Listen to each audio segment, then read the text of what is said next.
Hunter Moyes is currently one of the chefs and event organizers behind East Vancouver's Waldorf Hotel. He leads a double life with environmental and political NGOs on the side, with over 10,000 hours cooking under his belt across Canada and years of events with NGOs. He will explain that. Hunter is fit to talk food, with a hint of politics, a dash of environmental issues, and a pinch of local agri-news. Outside of the Waldorf Hotel, Hunter is about to launch a non-profit organization called the Tiffin Project with a group of restaurants in Vancouver who'd like to see if they can try to phase out to-go packaging in their businesses and while raising money to subsidize their purchasing of local ingredients at the same time. Please welcome Hunter Moyes. So today I'm going to talk to you about 3 core themes, and here's the construction paper. And so number 1, food security. Number 2, local produce versus imported produce. So much improved. Yeah, no, this is, I love PowerPoint, but I also like construction paper and crayon.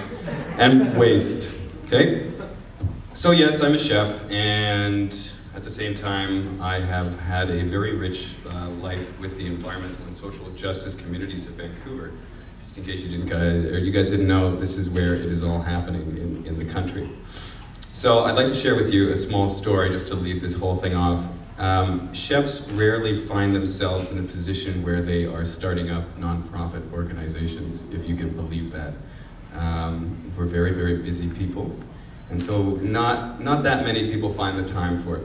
So I was talking to my dad the other day about this, and he told me a story to remind me of my character. And apparently when I was learning to ride a bike, I was about 5 or 6, and he had just taken the training wheels off, but he was continuing to hold my bike seat behind me and allow me to ride, but he was still holding my seat.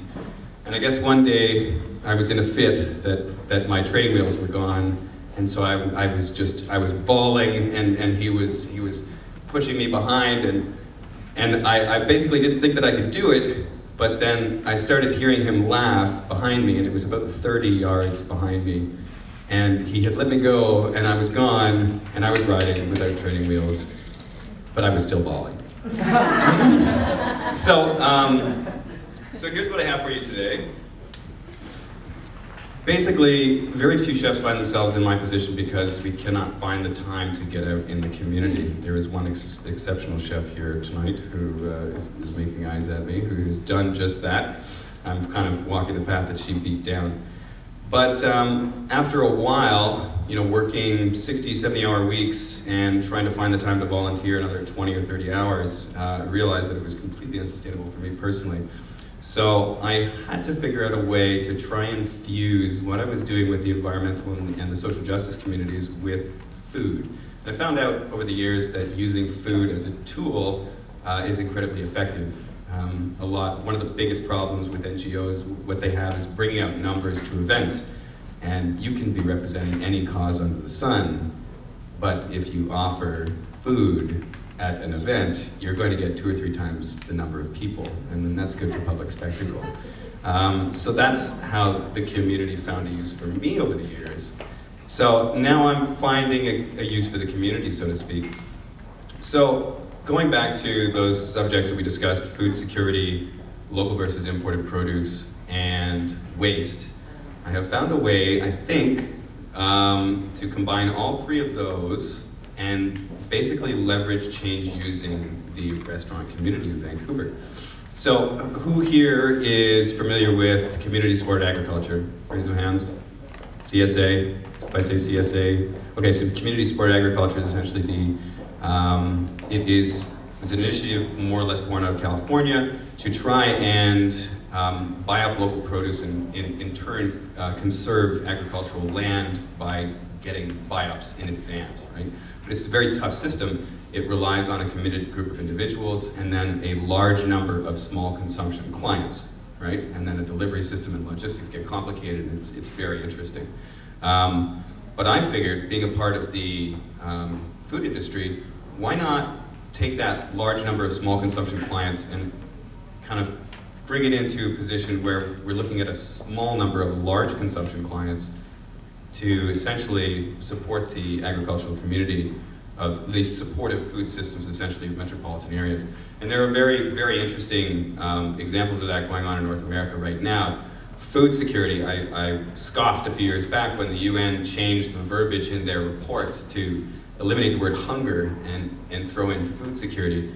Now, food security doesn't sound like hunger, but that said, if I were to stand in front of you today in Vancouver and talk about potential hunger issues in Vancouver, you probably wouldn't, your brains would turn off. Whereas if I'm talking about food security, it's much different.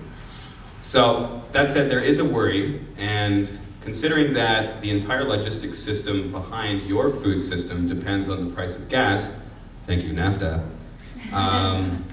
it basically means that as the price of gas rises, it's going to be harder and harder and harder for everybody here to find food on their table, which means that we're inevitably going to fall back onto local farmers to basically survive as metropolitan areas. It's a concerning thing, and Trevor and I, Trevor is the next speaker, are very close to that and very close to the price of goods. And so I look at a newspaper and I see all sorts of issues, but at the same time I look at my price catalogs from all of my suppliers and I can see fluctuations that have much more to do, or that have a greater impact on my life than many of the political issues in the newspapers. So that's a big thing. So that moves us to the Tiffin Project. Is anybody familiar with the Tiffin delivery system in Mumbai, India? Yes? Yes. Incredibly fascinating model, studied all over the world. It actually originated in 1880. I have some notes here. A man named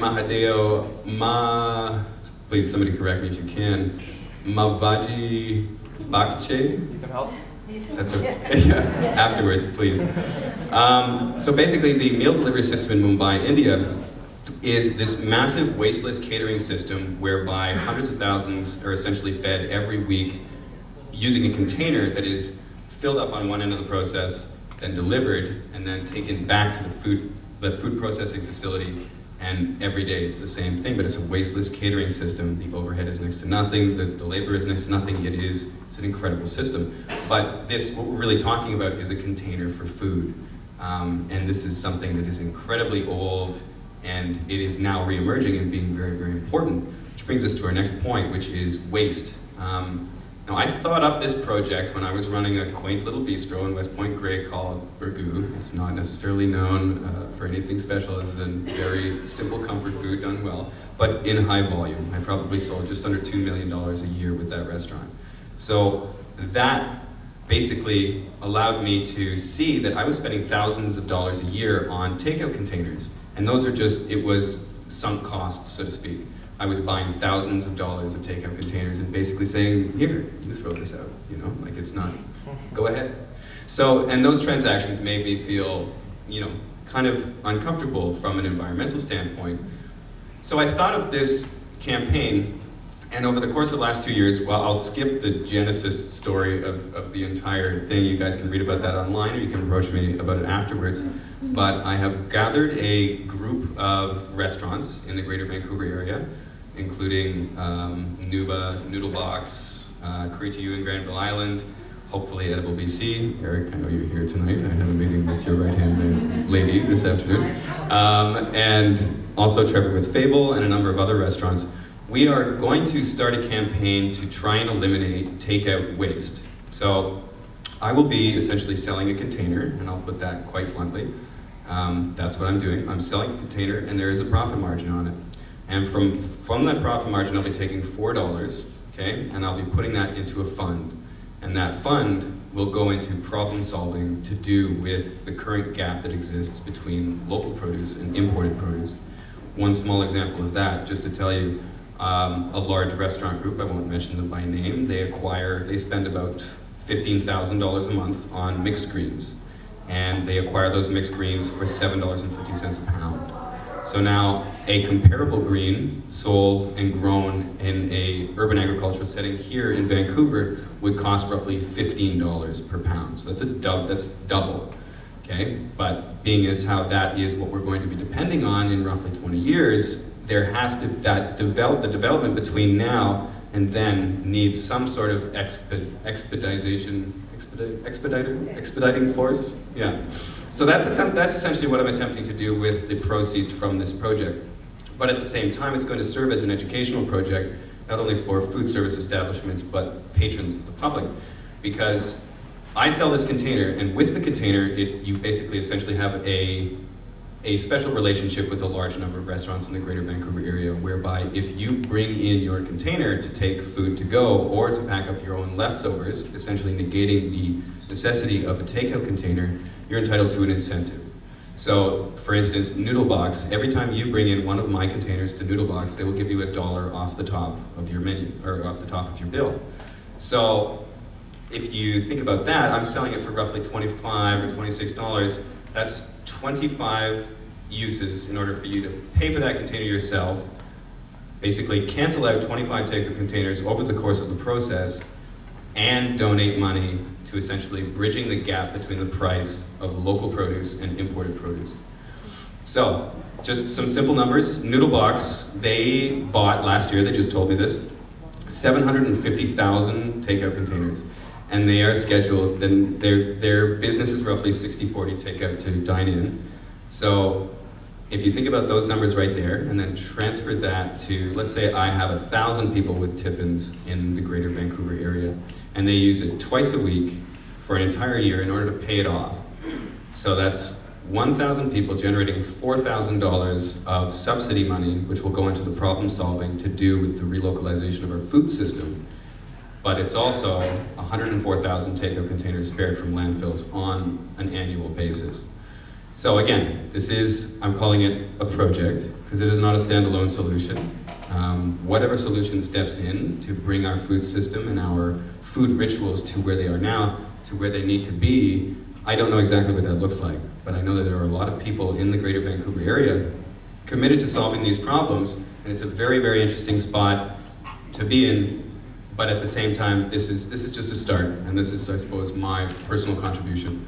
So you can ask me about this afterwards, or check it out online. All the content is out there. Launch will be July 1st, and from there, I will be posting all of my quantified gains going forward.